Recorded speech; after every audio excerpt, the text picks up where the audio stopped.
اعوذ باللہ من الشیطان الرجیم بسم اللہ الرحمن الرحیم نحمدہ ونصلی علی رسولہ الکریم اما بعد رب اشرح لی صدری ویسر لی امری واحلل عقدۃ من لسانی یفقہوا قولی اللہم ربنا الہمنا رشدنا واعذنا من شرور انفسنا اللہم ارنا الحق حقا وارزقنا اتباعہ وارنا الباطل باطلا وارزقنا اجتنابہ یا معلم ابراہیم علمنا یا مفہم سلیمان فہمنا ربنا زدنا علما ربنا زدنا علما ربنا زدنا علما۔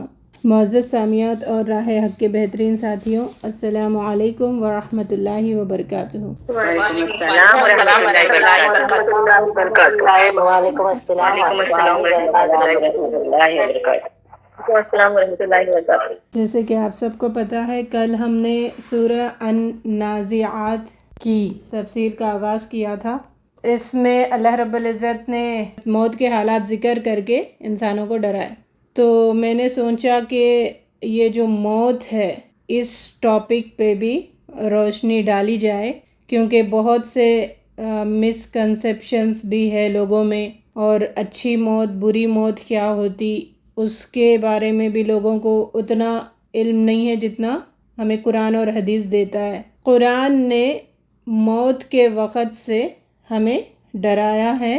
اللہ رب العزت نے کہا وَالنَّازِعَاتِ غَرْقًا، فرشتے جو غرق ہو کر روح کو کھینچتے ہیں۔ اتنے لیول پہ اس موت کو ایکسپلین کیا ہے یہاں پر کہ روح کو کھینچا جائے گا۔ پھر نبی صلی اللہ علیہ وسلم نے اس کو ایکسپلین کیا کہ کانٹے دار سلاخ ہے اور روئی میں ڈال دو، پھر اس کو کھینچو بھیگی ہوئی، تو کیسے وہ پھٹ پھٹ کے نکلتی ہے، اس طریقے سے نکالا جائے گا۔ میں یہ چاہ رہی کہ موت سے ہم ڈر رہے نہیں ڈر رہے، اس کی ہمیں آگاہی ہو، مطلب اس کو ہم سمجھے۔ موت تو ہم سن رہے، موت آئے دن دیکھ رہے، اور موت کا آئے دن ہمیں سابقہ پڑ رہا ہے، لیکن ہمارے اندر وہ ڈر نہیں پیدا ہو رہا جو اللہ تعالیٰ اتنا ڈرا کر دھمکا کر موت کے بارے میں ذکر کر رہے، تو وہ ڈر پیدا نہیں ہو رہا۔ تو کوشش کروں گی کہ وہ ڈر خود اپنے اندر بھی پیدا کروں اور آپ کے اندر بھی پیدا ہو۔ ہم احادیث اور قرآن سے دیکھیں گے کہ موت کے بارے میں اسلام ہمیں اس پہ کیا فوکس کرتا ہے، کیا تعلیمات دیتا ہے۔ بستر مرگ پر اگر کوئی ہوتا ہے تو سارے گھر خاندان میں ایک عجیب کیفیت پیدا ہوتی ہے۔ تو ایک کیفیت یہ ہوتی ہے کہ ایک احساس ہوتا ہے ناکامی کا، مطلب اب کچھ نہیں کر سکتے، ہمارے ہاتھ میں کچھ نہیں ہے۔ پھر بے بسی کا احساس ہوتا ہے، کچھ نہیں کر سک رہے ہم، کاش کچھ کر سکتے، تو بے بسی کا احساس ہوتا ہے۔ پھر ایک احساس ہوتا ہے کہ جدائی، اب ان کو چھوڑ کر جانا ہے، یہ ہم سے جدا ہو جائیں گے۔ یہ ساری کیفیات سے لوگ گزرتے ہیں۔ موت کی ساری نشانیاں نظر آنے کے باوجود بھی جانے والے کو ہم روک نہیں سکتے۔ روکنے کی ہر جتن ہم کر دیتے ہیں، تعویذ بنا لیتے ہیں، ٹونے کرتے ہیں، ٹوٹکے کرتے ہیں، دم کرواتے ہیں، مزاروں پر چلے جاتے ہیں، نظریں مانتے ہیں، نیازیں کرتے ہیں، منتیں کرتے ہیں، چڑھاوے چڑھاتے ہیں، ڈاکٹر کے پاس جاتے ہیں، میڈیسنز لیتے ہیں، بڑے سے بڑے آپریشن کے لیے تیار ہو جاتے ہیں، سارے دروازے کھٹکھٹاتے ہیں، لیکن موت آ کر رہتی ہے۔ موت اس کو جس کو لے جانا ہوتا ہے وہ اس کو لے جا کر رہتی ہے۔ تو موت کے اس کھٹکھٹاہٹ سے آج تک دنیا میں کوئی بھی نہیں بچا۔ مرنے والے سے جو جدائی کا صدمہ لوگ محسوس کرتے ہیں، رنج محسوس کرتے ہیں، یہ انسان کے جذبات کو بے قابو کر دیتے ہیں۔ جب انسان پریشان ہوتا ہے نا، لوگ جا رہے، لوگوں کا موت کا وقت آ رہا ہے، تو ہمارے جو جذبات ہیں وہ بے قابو ہونے لگتے ہیں، اور اس وقت دیکھیں کنڈیشن ایسی ہوتا ہے نا، سارے گھر والوں کا، خاندان والوں کا کنڈیشن ایسا ہوتا ہے کہ وہ اپنے جذبات پہ قابو نہیں کرتے ہیں، نہیں کر پاتے، ہوش کھونے والا معاملہ ہوتا ہے، سمجھ نہیں آتا کہ کرے کیا۔ اور اس نازک وقت میں شیطان اس طاق میں رہتا ہے کہ کون سا ایسا انسان کا نازک لمحات ہوتے ہیں جس میں میں اپنا وار اچھے سے کر سکوں۔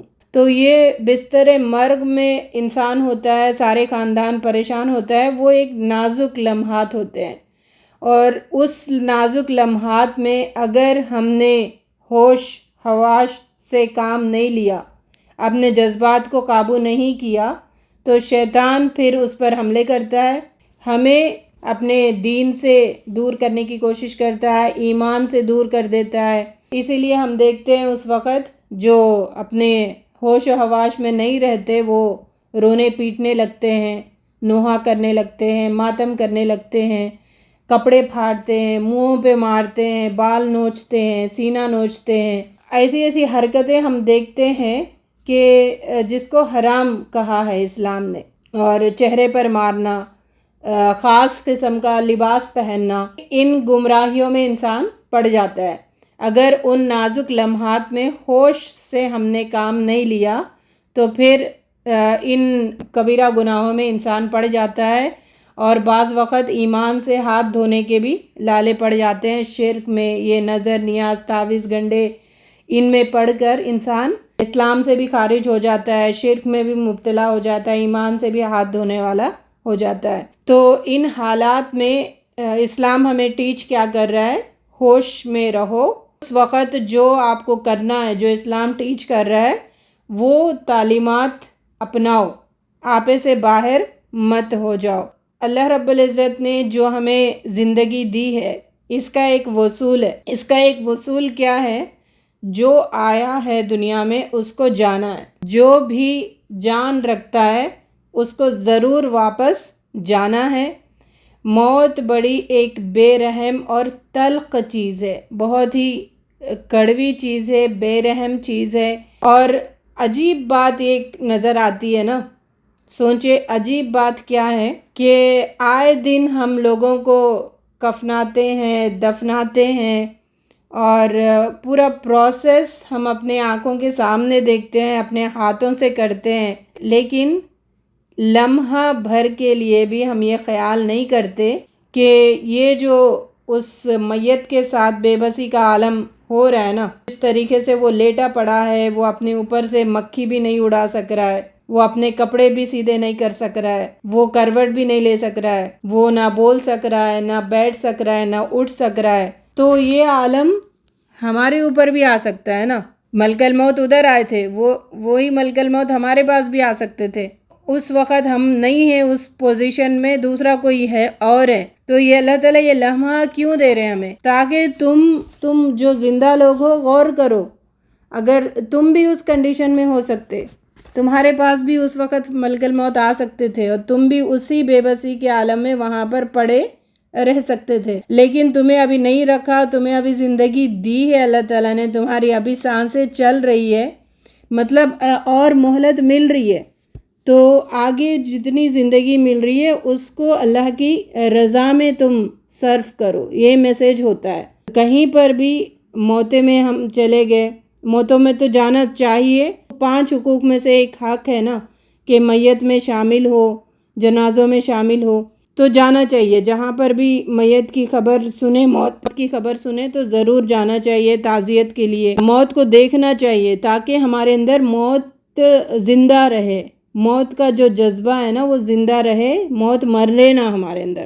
ہم نے موت کو مار دیا ہے، اس وجہ سے بے دھڑلے سے کچھ بھی ہم زندگی گزار رہے۔ اس میت کو دیکھ کر ہمیں اپنا تصور کرنا چاہیے کہ ہمارا بھی یہی ہو سکتا تھا، ہمیں بھی کوئی نلارا ہوتا تھا، ہماری مرضی کے خلاف ہمارے جسم کے ساتھ معاملات ہو رہے ہوتے ہیں، مطلب اپنی جو ایک چیز ہوتی ہے نا اس سے خلاف ہی ہو رہا ہے نا میت کے ساتھ، ہم جو چاہ رہے وہ نہیں ہو رہا ہے، کچھ اور ہو رہا ہے، تو وہ کنڈیشن ہمارے اوپر بھی آ سکتی ہے۔ تو یہ میت کو دیکھ کر یہ فیل لانا ہے تاکہ ہمارے اندر بھی موت زندہ رہے اور موت کے لیے ہم تیاری کرنے والے بنے۔ جتنے بھی دنیا میں لوگ گزرے ہیں نا آج تک، سارے ادوار میں، سارے دور میں لوگوں نے اللہ کا تو انکار کیا ہے، لیکن موت کا انکار کسی نے نہیں کیا۔ ایتھسٹ ہے، اللہ کا انکار کرتے ہیں نا، یہ ساری چیزیں اللہ کچھ نہیں ہے، نعوذ باللہ، سب ایسی بنی ہے، تو اللہ کا تو انکار کرتے ہوئے لوگ دکھے، لیکن موت کا انکار کرتے ہوئے آج تک کوئی نہیں دکھا۔ موت کا سب مانتے ہیں، موت کو، اور سب مانتے ہیں کہ دنیا سے جانا ہے، تو موت کیا ہے؟ ہمیں ہماری اوقات یاد دلاتی ہے، تمہاری کیا اوقات ہے۔ تو تم جب تک زندہ تھے، تمہارے اندر سانسیں چل رہی تھی، تم ظلم کرتے تھے لوگوں پر، تم اپنے آپ کو بڑا، یا پھر تم اپنے آپ کو سمجھتے تھے کہ کوئی چیز ہوں میں، لیکن موت آ گئی، تم پڑے رہ گئے وہاں پر، تمہارے بس میں کچھ بھی نہیں ہے۔ یہ تمہاری اوقات، یہ ہماری اوقات ہمیں وہ لمحہ یاد دلاتا ہے۔ فرعون نے، جس نے رب ہونے کا دعویٰ کیا تھا، انا ربکم الاعلی، میں بڑا رب ہوں، اس فرعون نے بھی جب اس کی موت آئی اور وہ گھبرایا اور اس نے کہا کہ میں ایمان لاتا ہوں، یعنی رب کہنے والا بھی موت سے ڈر کر ایمان لانے کا کوشش کی ہے۔ تو موت انسان کو گھبرا دینے والی چیز ہے، اور موت ایک ایسی حقیقت ہے جسے ہم پسند نہیں کرتے، ہم میں سے کسی کو موت پسند نہیں ہے، لیکن موت کو بہتر سمجھے یا نہ سمجھے، موت تو آنا ہی ہے۔ ہم میں سے اکثر کیا سمجھتے کہ یہ وقت نہیں تھا اس کا جانے کا، فلاں کو فلاں وقت نہیں جانا تھا، ہماری سوچوں کے مطابق ہم سمجھتے نا کہ یہ صحیح وقت نہیں ہے، یہ وقت صحیح ہے۔ کوئی بہت زیادہ بیمار ہو جاتا ہے تو ہم یہی دعائیں کرتے، اللہ اس کے ساتھ بھلائی کرے، مطلب انڈرسٹوڈ یہ ہوتا ہے کہ اللہ اب اس کو لے لو بس۔ تو کوئی بچہ جا رہا ہے تو ہم سوچتے کہ ارے بچہ ہی ہے ابھی، کوئی جوان جا رہا ہے تو سمجھتے کہ ابھی تو جوان ہے، اس کے بیوی ہے، بچے ہے۔ تو آپ کچھ بھی سوچو، آپ کے لیے بہتر سمجھے، آپ اس کو موت کو یا نہ سمجھو، آپ پسند کرو نہ پسند کرو، لیکن موت کا جو گھونٹ ہے کڑوا، ہم سب کو پینا ضروری ہے، پینا پڑے گا۔ اچھا، سائنس نے اتنی ترقی کی ہے نا، اتنی ترقی سائنس نے کی ہے، لیکن سائنس نے آج تک موت سے بچنے کا علاج، موت سے بچنے کا ٹریٹمنٹ، موت سے بچنے کی میڈیسن، موت سے بچنے کی گولی یا موت سے بچنے کی سرپ سائنس نہیں بنا سکا۔ سائنس نے اتنی ترقی کی، لیکن وہ اس چیز سے عاجز ہے کہ موت سے ہم بھاگ نہیں سکتے، موت سے ہم بچ نہیں سکتے، مطلب موت کا علاج سائنس نے بھی نہیں ایجاد کیا اور نہ ہی کر سکے گا۔ سورہ رحمن آیت 26 میں اللہ ارشاد فرماتے ہیں، کل من علیہا فان، ہر چیز کو فنا ہونا ہے، ہر چیز کو پاس اوے ہونا ہے، ہر چیز کو نکل جانا ہے اس دنیا سے۔ تو لوگوں نے، ہم دنیا میں دیکھتے ہیں کہ موت سے تو نہیں بھاگ سکتے، موت سے ہم بچ نہیں سکتے، موت کا کڑوا گھونٹ پینا ہی ہے، لیکن ہمیں دنیا میں بعض ایسی مثالیں ملی ہے جنہوں نے موت سے بھاگنے کی کوشش کی، ناکام کوششیں۔ جو مائیکل جیکسن ہے، اس نے پلان کیا کہ میں 150 ایئرز زندہ رہوں گا، اور اس نے 150 ایئرز زندہ رہنے کے لیے اپنے بال سے لے کے ناخن تک کا انشورنس کروایا ہوا تھا۔ ہر ڈاکٹر کو اس نے اپنے گھر پہ رکھا ہوا تھا کہ کچھ بھی ہو فوراً اس میں حرکت میں آ جائے ڈاکٹر، یعنی موت سے بچے، موت اس کے پاس نہ آ پائے۔ لیکن ہوا کیا، جو 150 ایئرز کا جس نے پلان کیا، 50 سال میں مر گیا، رات میں سویا، صبح میں لاش بنا ہوا تھا۔ تو موت سے ہم بھاگنے کی جتنی بھی کوششیں کریں، بھاگ نہیں سکتے، اور جب موت آتی ہے تو موت لے کر ہی جاتی ہے۔ آپ جتنے بھی لائف انشورنس کروا لو، کچھ بھی کر لو، مرنا تو ہے، جو آیا اس کو جانا ضروری ہے۔